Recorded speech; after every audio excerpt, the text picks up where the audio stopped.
In this lesson, we'll cover opening a standalone Revit MEP project. So you may be asking first, well, what is a standalone Revit project? And then if it's not standalone, what other type of projects are there? Well, a standalone project is basically what it says. It's standalone. There's no other sharing, if you will, or work sharing with other disciplines. For example, in an office, you may have multiple disciplines working on a Revit file. Architecture doing the walls, doors, windows. MEP, the mechanical systems, mechanical, electrical, and plumbing, and maybe also structural engineers, creating various structural elements, columns, beams, steel girders, if you will, within that Revit model. Now, two ways to handle that would be work sharing, where people are collaborating on that one actual model itself. So all of those disciplines add their designs, create their elements, and then it's collaborated or shared through work sharing. Or the file is just standalone, meaning everything is contained within the file, or there are links to elements that aren't in a file. For example, maybe 2D drawings, etc.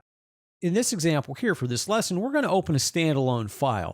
So in Revit, to open any standalone file, whether that be a tutorial or something you're currently working on that you've already saved. To do that, I'll go either to the Open under Projects or go to the large R and click Open. Or if you have the flyout, you can go on the flyout and then select Project as well. That'll open up basically a window where you can browse to the file that you want to open. In this example here, I'm going to open up the file labeled 301. I'll select it and then click Open. That will open the file into my current Revit session, this being the Revit project.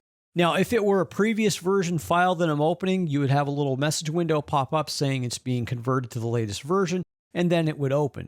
Now, once in this file, everything is contained within the file itself. If I had other elements linked, let's say 2D drawings for details or 2D drawings for other types of schematics or schedules, I would see those in the Revit links on the lower left in my project browser. Also, if I were using work sets or collaborative sharing, I would see that on the bottom of my screen. But we're not using any of that here. This is basically just a standalone project that we're opening.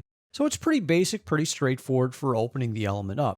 And then from here, I can navigate my different views underneath the project browser, looking at the different views based on discipline or based on functional area, floor plan, section, detail, etc. And then I have all the structural tabs across the top to go through and make the modifications or enhancements to the Revit model. Once I'm done, if I choose to save the same name, I can go to the large R and then just click Save. Or you can go to Save As and click Project and give the project a different name. Totally up to you. So in summary, for this lesson, we looked at what is a standalone project, opening a standalone project, and then saving the standalone project.